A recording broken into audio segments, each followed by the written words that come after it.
Dear learners, now we will learn the tourism policy initiatives in India, the two national tourism policies of India, that is, the first tourism policy in 1982, National Tourism Policy of India 2002. Tourism policy strengthens the tourism sector and it envisages new initiatives towards making tourism the catalyst in employment generation, environmental regeneration, development of remote areas, and development of women and other disadvantaged groups in the country. It also leads to larger foreign exchange earnings and creates conditions for more foreign direct investment. The role of tourism was first perceived in India in 1945 when a committee was set up by the government under the leadership of Sir John Sargent, the then educational advisor to the government of India, to advise on the development of tourism. On the recommendations of the committee, a small tourist traffic branch started functioning under the Ministry of Shipping and Transport in 1949. Later, 4 tourist offices were set up in Delhi, Calcutta, Bombay and Madras. In early 1960s, the tourist traffic to India declined. The government appointed ad hoc committee in 1963 to inquire into the causes of the decline and to suggest ways and means of expanding tourist traffic. The result of the recommendations of the committee led to the formation of India Tourism Development Corporation Limited in 1966. The entry formalities for visitors were liberalized and landing permits for the duration of 1 week began to be issued to tourists arriving in India without a visa. Advisory committees were set up by the Civil Aviation Department to suggest improvements for the 4 international airports. Tourism was not included in the first 5-year plan, which was initiated in 1951. It was only from the second 5-year plan that development of tourist facilities was taken up in a planned manner from 1956. Thereafter, systematic tourism development took place in India. In the 6th 5-year plan, which was from 1980 to 85, there were 2 noteworthy developments. The first, introduction of the concept of travel circuits in tourism planning, and the second was announcement of the first national tourism policy.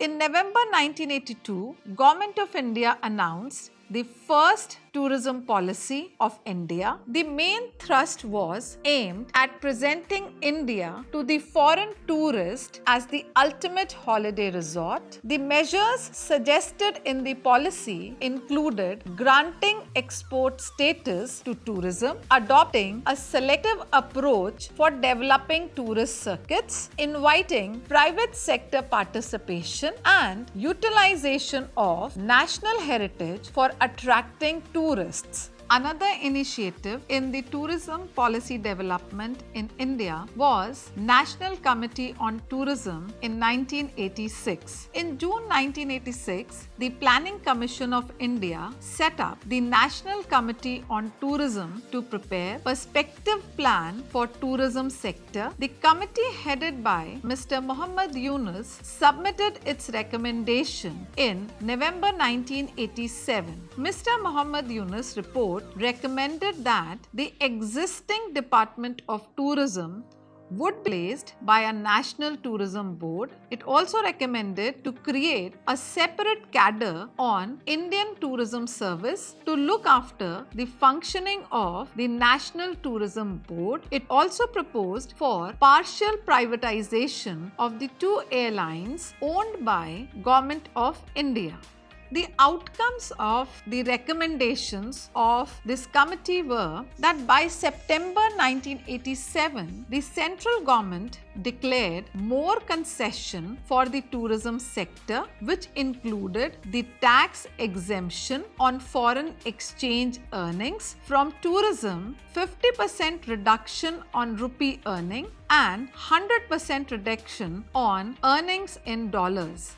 Another outcome was drastic reduction of tariff on imports of capital goods and concessional finance at the rate of 1 to 5% per annum. The Tourism Development Finance Corporation was set up in 1987 with a corpus fund of 100 crore rupees. Until then, tourism sector was financed on commercial lines by the Industrial Development Bank of India, Industrial Credit and Investment Corporation of India, and other commercial banks. Another development in the Tourism Policy Initiative of India was the National Action Plan in 1992. To encourage tourism planning in India, National Action Plan for Tourism was announced in May 1992 in 8th Five-Year Plan. The objective of the National Action Plan was socio-economic development of areas, that is, tourism conferred considerable socio-economic benefits to the community, thereby uplifting the quality of life. It can further foster development even in areas where other economic activities would be difficult to sustain. Another objective, increasing employment opportunities. As tourism industry generates employment directly and indirectly for about 13 to 14 million persons, employment opportunities should be at least double the present level before the turn of the Another objective, developing domestic tourism, especially for the budget category, because domestic tourists form the bulk of world tourist traffic, and in India, facilities for domestic tourists will be improved and expanded, particularly the budget category. Another objective of the National Action Plan, preservation of national heritage and environment. Tourism would be developed in a manner that our cultural expression and heritage are preserved in all its manifestations, including support to arts and crafts. Another objective, development of international tourism and optimization of foreign exchange earnings. International tourism contributes substantially to foreign exchange earnings, and keeping in view the country's requirement, tourism will be so developed that foreign exchange earning increases from rupees 2,440 crores to rupees 10,000 crores by the end of the century. Another objective of the plan, diversification of the tourism product. While retaining the traditional image of cultural tourism that India enjoys, diversification of the tourism product would continue, particularly in the field of leisure, adventure, convention and incentive tourism, thereby responding to the changing consumer needs. Another objective, to increase in India's share in world tourism. One of the objectives of the action plan would be to increase the share of India to 1% within the next 5 years. Now, the strategy for development adopted in the National Action Plan, one, to improve tourism infrastructure. Another, developing areas on a selective basis for integrated growth, along with marketing of destinations to ensure optimal use of existing infrastructure. Another strategy for development, restructuring and strengthening the institutions for development of human resources, evolving a suitable policy for increasing foreign tourist arrivals and foreign exchange earnings. Improvement of tourist infrastructure was also taken into consideration in the National Action Plan. So, the policy would be to encourage private investment, both domestic and foreign, for accelerated growth, for accommodation, hotels, because they form an important and vital segment of the tourism infrastructure. It was estimated that the present capacity of 44,405 hotel rooms in the approved category needs to be at least doubled in the next 3 years. Fiscal concessions had been given under Section 80 HHD of the Income Tax Act. Also, in order to stimulate growth at tourist places, the government has given a concession that hotels set up in rural areas, hill stations, pilgrim centers and specified tourist destinations will be exempt from expenditure tax and 50% of income tax for 10 years.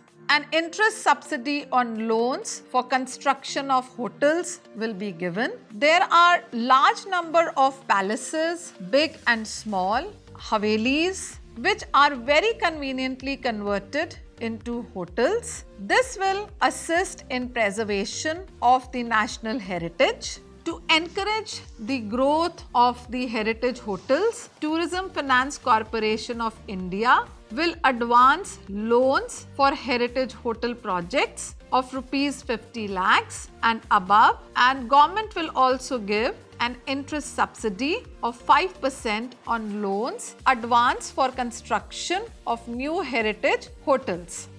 Encouraging domestic tourism was considered in the National Action Plan. A new scheme for development of camping sites will be started, especially for the low budget tourist. Central assistance is being provided to enable state tourism development corporations investing in tented accommodation and other facilities necessary for setting up adventure camps. A scheme of paying guest accommodation will also be introduced at many places. Pilgrim tourism. Infrastructure facilities for tourists, for pilgrim centers need to be substantially improved. For this purpose, the central government will earmark a sum of 5,000 crores as central assistance every year to enable state tourism development corporations, private entrepreneurs to set up or improve accommodation facilities, wayside amenities and transport systems at the important pilgrim centers. Crafts villages. The department intends to set up crafts villages in different parts of the country and provide a boost to the traditional handicrafts of the regions. Fairs and festivals not only reflect the vast cultural heritage of India, but have over the years become big attraction for tourists. These have been identified by the Ministry of Tourism and assistance is given to develop and publicize them to attract foreign tourists. Fairs like Pushkar Fair, Sonpur Cattle Fair, Kite Festival, Alapi Boat Race, Kullu Dashera and others have already become a big attraction for tourists. Ministry will give liberal financial assistance to develop these traditional fairs and festivals and also aggressively promote these in international markets. It will be the endeavour of the government to have a tie-up with the zonal cultural centres for making arrangements at important tourist destinations to organize cultural evenings, sound and light shows, craft bazaars, food plazas, fairs and festivals all round the year. Such activities will be organized in coordination with the Department of Culture and Archaeological Survey of India. Road transportation. It is recognized that international quality luxury coaches and cars are essential for facilitating tourist movement in the country, as most of the existing transport units are now old and have outlived the utility and need to be replaced. Government will introduce some suitable schemes by which this important felt need in tourism can be fulfilled. The government will be importing coaches for Buddhist circuit in Uttar Pradesh and Bihar. travel trade. Looking to the size of the country, it is imperative to encourage the travel trade in such a fashion that more and more people could come within the fold of travel trade. Facilitating tourist movement. Government has announced liberalized charter policy as charter flights have significantly added to tourism traffic to the country. The recently introduced air taxi scheme will augment the efforts of the national carriers and facilitate movement of the tourist within the country. A new tourist train on the lines of Palace on Wheels to operate between Goa and Mysore. Private sector will be encouraged to introduce cruises both on river and coastal stretches.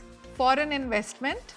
Hotels and tourism related industry have been listed in the new industrial policy, which provide for automatic approval of foreign investment in equity up to 51%. Convention tourism. In order to encourage convention tourism, it would be desirable to set up fully integrated convention complexes in the country so that more and more international conferences and conventions could be attracted to India. Developing areas on a selective basis for integrated growth. For this, special circuits destinations will be taken up for intensive development. In the first instance, government has identified 15 circuits and destinations for concentrated development both through central assistance and investment by state government and private sector. Some of the circuits listed are Kullu Manali Leh, Gwalior, Shivpuri, Orchha, Khajuraho, Hyderabad, Nagarjun Sagar, Tirupati, Jaisalmer, Jodhpur, Bikaner, Badmer.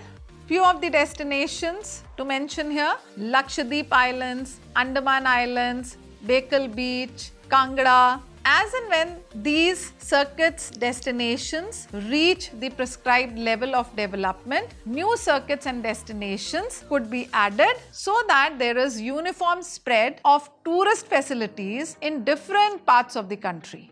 The government, in conjunction with selected state government, also proposes to notify a few special tourism areas for integrated development of tourism facilities. The selected special tourism areas would have identifiable boundaries notified by the state governments where land would be allotted for hotels and tourism related industries at concessional rates to prospective investors according to the master plan prepared. A special area development authority would be constituted by the state governments to administer the special tourism area and would prepare a master plan for the area and provide single window clearance facility to the investors. The state government would provide basic infrastructure in terms of roads, transport, bus terminals. The central government would provide infrastructural support such as airports, airline services, railway stations. Both central and state government would grant exemption from specified central state taxes and freeze rates on water and electric supply for at least 10 years in order to attract investment. The selection of special tourism areas would be done by the central government in consultation with those state governments who are willing to offer the maximum facilities for the successful functioning of such special tourism areas. The government will lay special emphasis on the development of island tourism in places such as Andaman and Lakshadweep. The carrying capacity and the need to preserve the environment will be prime concern in these areas. Restructuring and strengthening institutions for manpower development. At present, there are 15 institutions of hotel management and catering technology and 16 food craft institutes in the country. It has been estimated that there is a shortage of trained personnel. Therefore, government will restructure and strengthen the training program to meet the shortfall.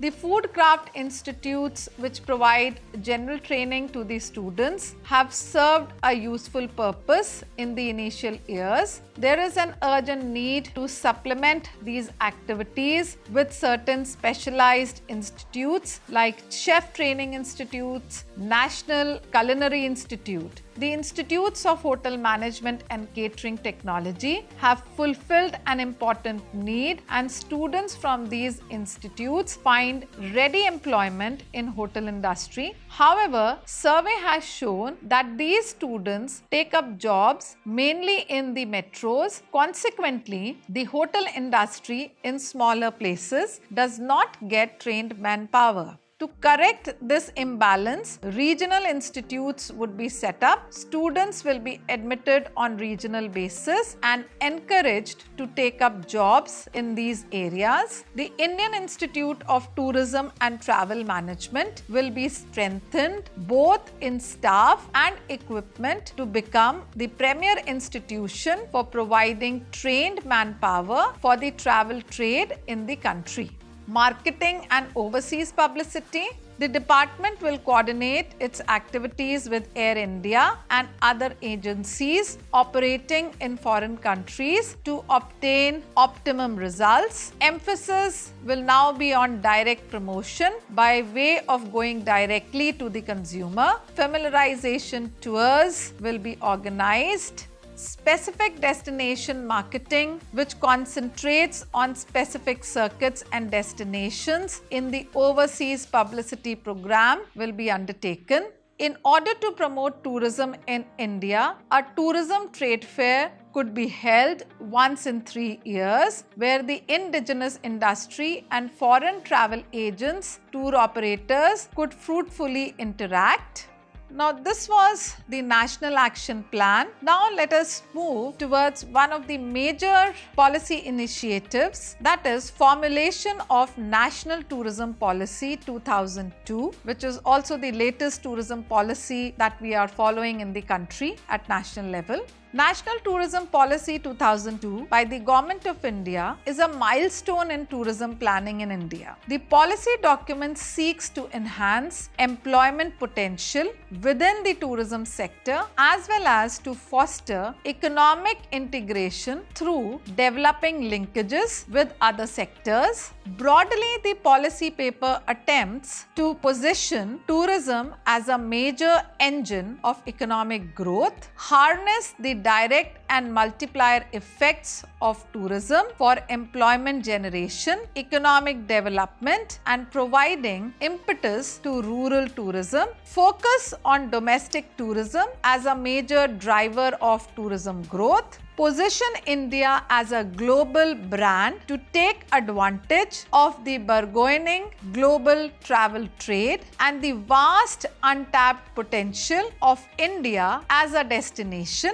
acknowledges the critical role of private sector with government working as a proactive facilitator and catalyst, create and develop integrated tourism circuits based on India's unique civilization, heritage and culture in partnership with states, private sector and other agencies, and finally to ensure that the tourist to India gets physically invigorated, mentally rejuvenated, culturally enriched, spiritually elevated and feel India from within.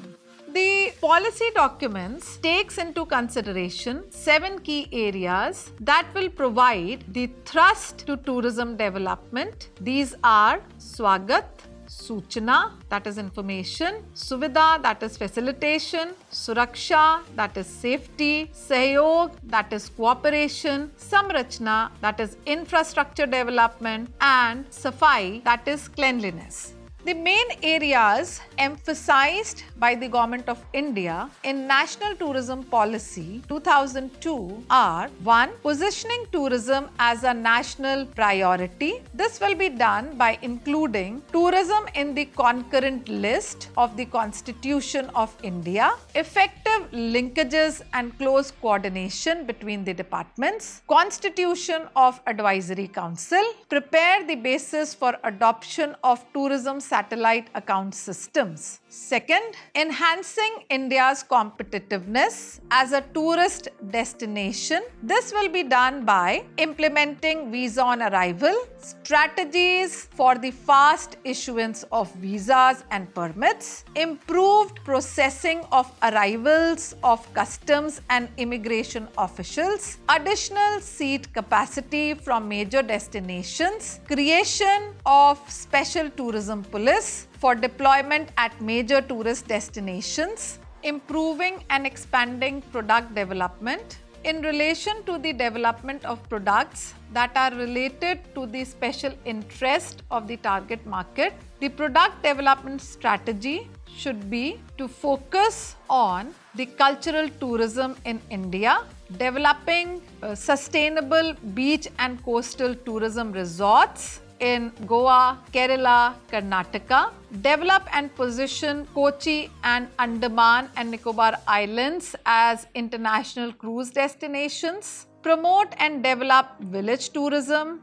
Wildlife sanctuaries and national parks need to be integrated as integral part of the Indian tourism product. Mountain-based adventure in the Himalayas. World-class convention centers should be developed in Mumbai as the Indian cities receive minuscule proportion of the global meetings, incentives, convention and exhibition market. Ecotourism should be made priority tourism product. Making holistic healing and rejuvenation of the individual from every dimension, physical, mental, emotional and spiritual as a unique tourism product. Shopping should be recognized as an integral part of the tourism experience. Unique fairs and festivals of India should be promoted.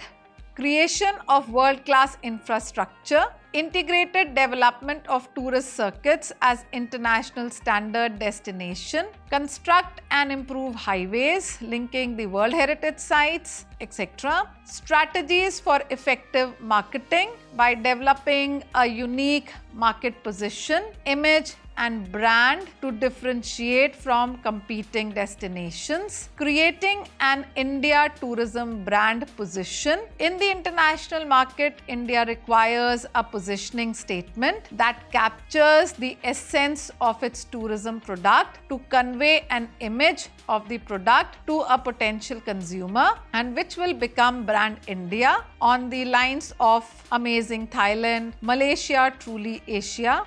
Now, we have seen the important features of the tourism policy of India 2002. Now, we will conclude. National Tourism Policy 2002 is the latest tourism policy that we have in India. There has been a latest development in 2015 when draft National Tourism Policy was formulated. It is still in the draft stage. So, the National Tourism 2002 is still being used. Now, we will conclude this session. Tourism is presently India's third largest industry after ready-made garments and gems and jewelry. And India has recognized the importance of tourism since early 1940s, and various efforts have been made in the tourism policy formulation. Tourism was included in the 5-year plans. And till date, there has been development taking place at the policy initiatives by the government.